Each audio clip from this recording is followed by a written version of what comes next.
Hi friends, అందరూ బాగున్నారా? చూడండి ఫ్రెండ్స్, ఇవి కదంబ పుష్పములు. ఇక్కడ బ్రహ్మరాంబిక దేవి అమ్మగారు. మనం బ్రహ్మరాంబిక దేవి అమ్మవారు అంటే శ్రీశైలమే అందరికీ గుర్తొస్తుంది.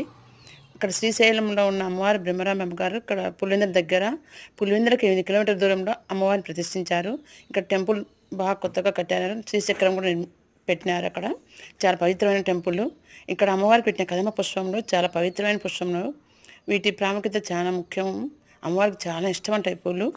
చూడండి, అందరికీ అమ్మవారి దీవెనలు ఉండాలని కోరుకుందాము. మరి ఇక్కడ ఆ పుష్పం గురించి ఆ గుడి పూజారి చెప్తున్నాడు. అమ్మవారికి ఎంతో ప్రీతికరమైనటువంటి కదంబ పుష్పములు.